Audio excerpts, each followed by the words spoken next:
Olá, pessoal, tudo bem com vocês? Eu me chamo Jaine Honório, sou ex-aluna da Faculdade de Direito do Unisal Lorena e, a convite do nosso coordenador, eu estou aqui hoje para revisar com vocês questões de exames anteriores da OAB, a fim de prepará-los para o próximo exame que está chegando.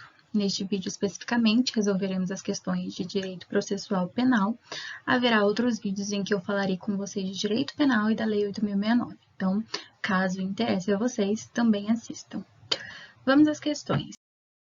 Carlos, advogado, em conversa com seus amigos na cidade de Campinas, afirmou categoricamente que o desembargador Tício exigiu 50 mil para proferir voto favorável para determinada parte em processo criminal de grande persecução. Ao tomar conhecimento dos fatos, já que uma das pessoas que participavam da conversa era amiga do filho de Tício, o desembargador apresentou queixa-crime imputando a Carlos o crime de calúnia majorada. Convicto de que sua afirmativa seria verdadeira, Carlos pretende apresentar exceção da verdade com a intenção de demonstrar que Tício realmente havia realizado a conduta por ele mencionada. Procura então seu advogado para adoção das medidas cabíveis. Com base nas informações, o advogado de Carlos deve esclarecer que, para o julgamento da exceção da verdade, será competente. Gente, eu confesso a vocês que essa questão ela é um pouquinho capciosa, porque aparentemente nós estamos diante de um crime de calúnia, um crime comum, sem grandes dificuldades. No entanto, vocês bem sabem que, em se tratando de crimes contra a honra, especificamente da calúnia, existe um instituto no direito penal brasileiro denominado de exceção da verdade, que é o que Carlos pretende utilizar. Por meio desse instituto, na verdade, o que ele vai tentar fazer? Ele vai tentar provar por A mais B que, de fato, aquela ação criminosa aconteceu, ou seja, Tício realmente vendeu a sentença.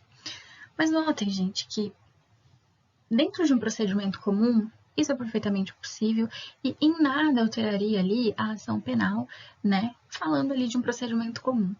Mas percebam que aqui a vítima, né, da calúnia é um desembargador.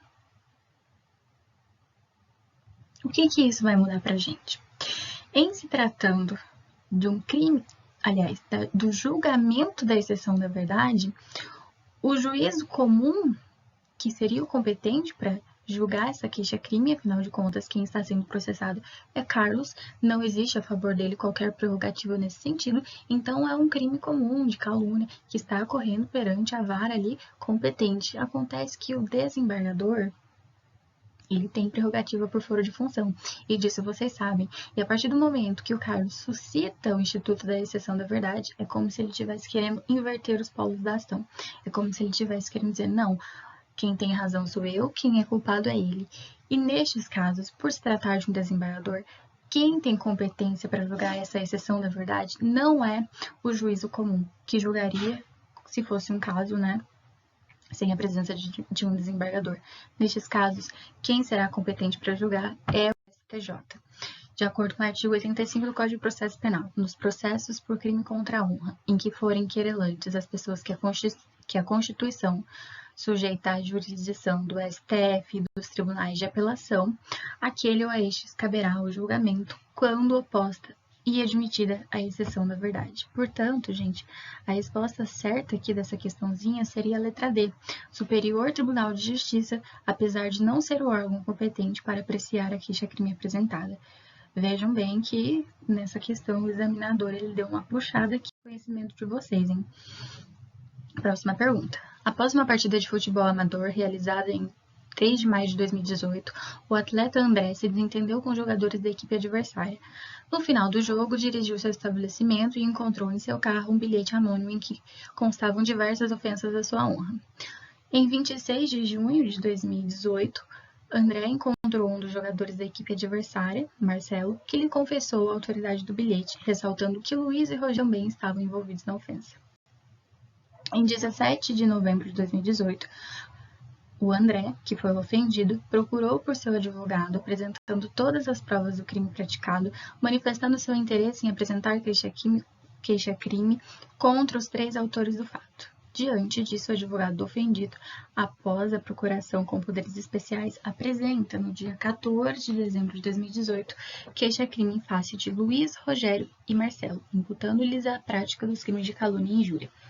Depois do recebimento da queixa, o André se arrependeu de ter buscado a responsabilização do Marcelo, que foi quem te avisou, aliás, que ele avisou, tendo em vista que somente descobriu a autoria do crime em decorrência da ajuda por ele fornecida. Diante disso, comparece à residência de Marcelo, informa o seu arrependimento, afirma não ter interesse em vê-lo responsabilizado criminalmente e o convida para a festa de aniversário de sua filha, sendo a conversa toda registrada em mídia audiovisual. Considerando as informações narradas, é correto que o advogado dos querelados, ou seja, dos demais que estão sendo processados, poderá requerer. Pessoal, essa questão ela exigia de vocês aqui atenção em 2 pontos. O primeiro deles, ele traz aqui diversas datas. Em direito penal, processo penal, quando cair data, vocês podem ter certeza que a questão ela vai procurar, né, alguma tesezinha relacionada a isso. Já adianto para vocês que nesse caso, o que o examinador em tese queria saber de você é o seguinte: vocês sabem que, se tratando de ação penal de iniciativa privada, o prazo para oferecimento da queixa é de 6 meses, mas 6 meses contados a partir do momento em que a vítima ela teve ciência do fato. Então, veja em que pese o crime ter sido cometido no dia 3 de maio, que foi o dia do jogo, foi o dia que eles fizeram lá as ofensas, o André ele só foi descobrir isso no dia 28 de junho, porque o Marcelo contou. Então, nós começamos a contar os 6 meses a partir desse 28 de junho. Beleza?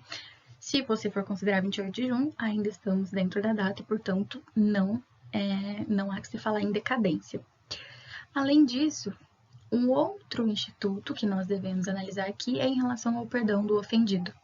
Vocês sabem que o perdão do ofendido ele pode ser expresso ou ele pode ser tácito. Nesse caso, já está mais do que evidente de que ele perdoou o Marcelo, porque ele foi lá, viu que o Marcelo ajudou ele, contou tudo para ele, então decidiu perdoar, não queria ver o amigo dele ali ser responsabilizado, ser condenado, inclusive convidou para aniversário e tudo mais.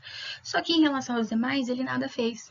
No entanto, a lei, ela diz o seguinte pra gente: quando o perdão ele for concedido, ainda que a um só dos querelados, ou seja, ainda que ele tenha perdoado só o Marcelo, todos os demais se aproveitarão. Não há possibilidade de você oferecer o perdão a apenas um daqueles que te ofendeu. Ou você perdoa a todos, ou você não perdoa ninguém. E a partir do momento que você decide perdoar um só deles, todos os demais, então, são considerados perdoados. Logo, a letra D era a alternativa correta dessa questão. Buscar a extinção da punibilidade dos 3 querelados, caso concordem, diante do perdão do ofendido. Aliás, diante do perdão oferecido a Marcelo por parte de André, que deverá ser estendido aos demais coautores. Próxima questão. Fred foi denunciado e condenado em primeira instância pela prática de crime de corrupção ativa, sendo ele e seu advogado intimados do teor da sentença no dia 5 de junho de 2018, terça-feira. A juntada do mandado de intimação do réu ao processo, todavia, somente ocorreu em 11 de junho de 2018, segunda-feira. Considerando as informações narradas, o prazo de interposição de recurso de apelação pelo advogado de Fred, de acordo com a jurisprudência dos tribunais, será iniciado em tema muito comum. Se cobra demais contagem de prazos em processo penal, também em processo civil. Mas vamos lá, eu fiz aqui um esqueminha para a gente ver como é que vai acontecer. A intimação da sentença ela foi no dia 5, numa terça-feira. Vocês sabem que o prazo para apelação ele é de 5 dias e ele conta a partir do dia seguinte, ou seja, aqui no nosso caso, como ele foi intimado no dia 5, contaria a partir do dia 6. E aí, 6, 7, 8, depois dia 9, finalizando no dia 10, só que o dia 10 ele seria um domingo. E nós não podemos ter prazo terminando em domingo, nem no sábado, nem em dias não úteis, como por exemplo feriados. Então, a gente ia prorrogar esse prazinho aqui e ia acabar no dia 11, uma segunda-feira. E era só isso que você precisava para saber responder a questão. Então, a resposta certa é a letra D. No dia seguinte, a intimação, no dia 6, independente da data de juntada do mandado, isso não é relevante, devendo a data final do prazo ser prorrogada para o primeiro dia útil seguinte, caso se encerre no final de semana. Lembrando que, em processo penal, os prazos eles são contados em dias corridos, beleza? Então, significa que, assim, se eu tiver aqui no meio final de semana ou feriado, mas o prazo acabar em um dia útil, eu conto esse final de semana e feriado. O que não pode é o prazo acabar no final de semana ou no feriado, né? Vamos supor, o último dia do prazo é no domingo, ou no sábado, ou no feriado. Aí eu pulo para o próximo dia útil. Mas se aqui durante a contagem tiver feriado, tiver final de semana, não importa. Em penal, a gente conta os prazos em dias úteis.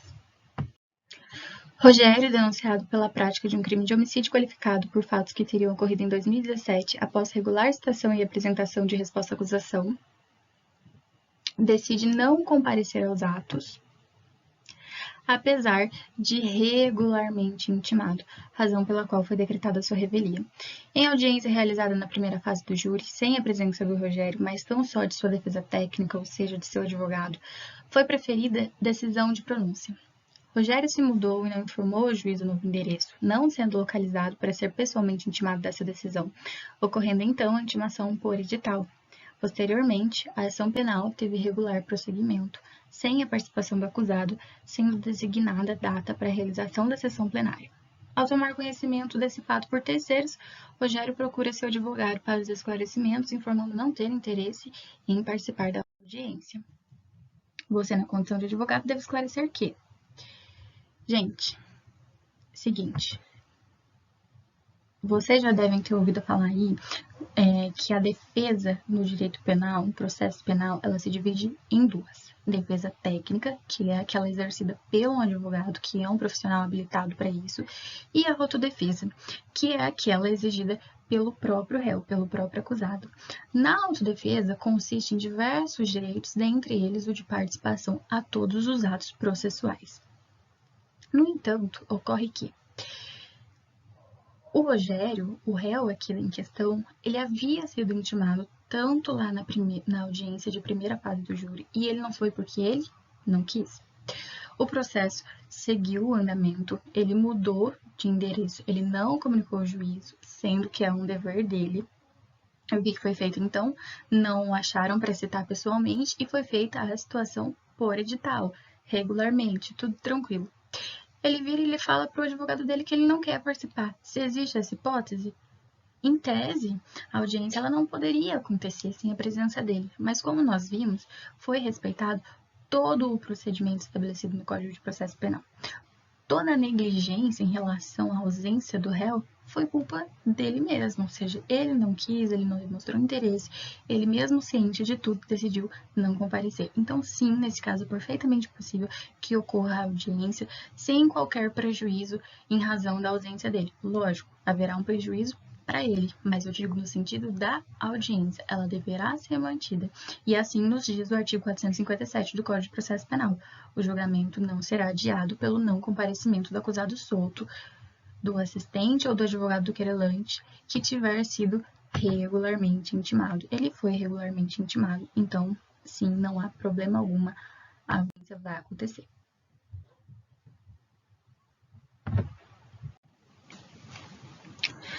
Nossa última questão, então.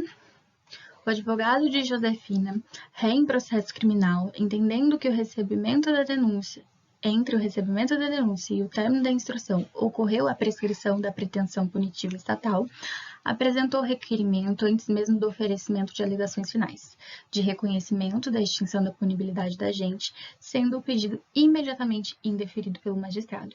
Intimado, caberá ao advogado de Josefina, discordando da decisão, apresentar.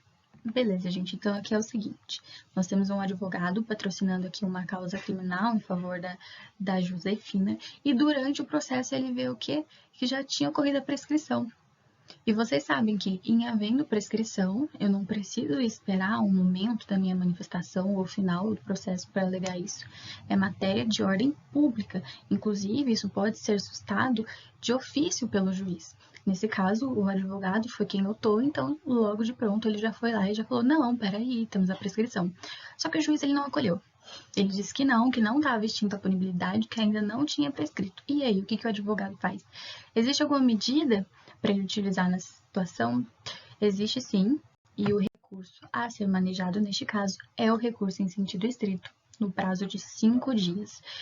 No artigo 581, nós teremos ali todas as hipóteses de cabimento do recurso em sentido estrito, famoso rese, e no inciso 9 nós temos da decisão que, em deferir o pedido de reconhecimento da prescrição ou de outra causa extintiva da punibilidade. Portanto, essa era a resposta da questão, bem simples também.